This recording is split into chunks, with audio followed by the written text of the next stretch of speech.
Kaibigan, meron akong inahing baboy na buntis at hindi ako maka-afford bumili ng feeds, kaya gawa ako ng feeds para sa kanya.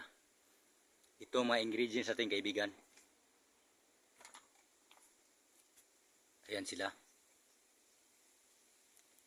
Ito, kaibigan, talong yan, hiniwa-hiwa ko. Tapos ito, yan, kupramil yan, kaibigan. Kupra yan, hiniwa-hiwa ko rin, tapos giniling ko. Yan. Tapos ito, kaibigan, tricantira yan. Protein based na halaman. Ito yung dahon niya. Tapos ito naman, kaibigan, kamuti tops, to hiniwa-hiwa ko rin. Tapos ito yung medyo marami, yung darak. Yung tawag sa amin sa Bisaya, tahop saumay. At ito naman, kaibigan, ito yung animal corn. At saka yung panghuli, kaibigan. Ayan. Ano yan ha? Hindi yan krudo. Molasses yan. Meron akong sinukat yan na sa tasa 20 ml yan. Kaya meron pa tayong isa sa gitna, kaibigan. Itong ginamo sa amin sa Bisaya. Pero nabili ng yan, Chinese. Dinala sa Maynila. Pinalitan ng pangalan. Pagdating doon, bago. Kasi Tagalog na. Tapos yung may-ari, apelyidoong. Kaya ang pangalan yan pagdating sa Maynila, Bagoong. Kaya umpisahan natin, kaibigan. I-mix natin yung ating mga ingredients. Unahin natin, kaibigan, itong animal corn. I-mix natin sa darat. Tingnan nyo, kaibigan ha.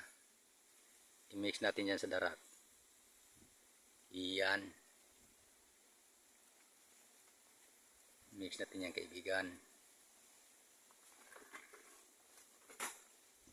Kaibigan, medyo mahangin sa dito, kaibigan, medyo mahangin.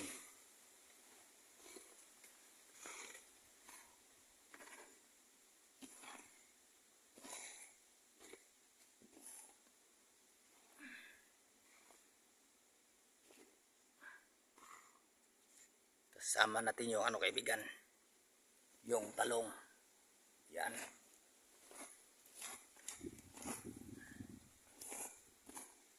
Talong, kaibigan. Kasi kupramil.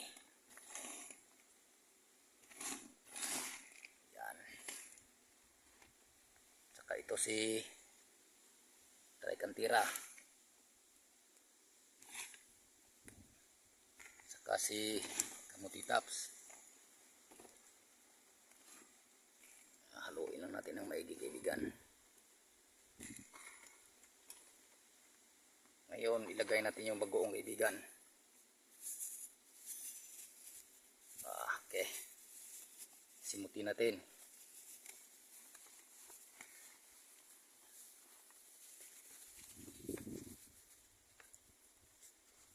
Ako lang mag-isa, kaibigan, kaya mahirap mag-video. Pagpasensyahan nyo na ito. Isama natin yung 20 ml ang molasses, kaibigan.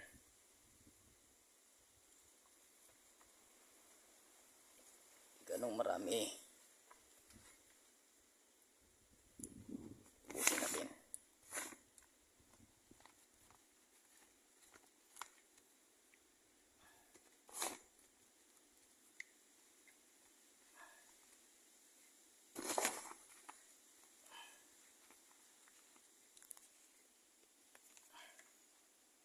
Haluin lang natin ng mabuti yan, kaibigan. Ayan ang itsura niya, kaibigan. Ngayon, ilagay natin yan sa gilingan.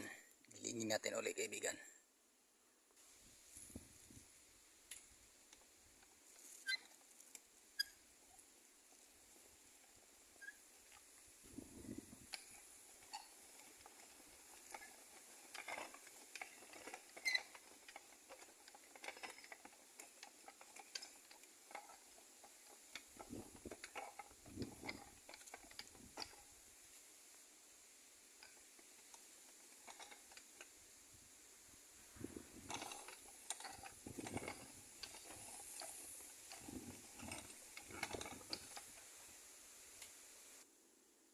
Ito na yung resulta, kaibigan.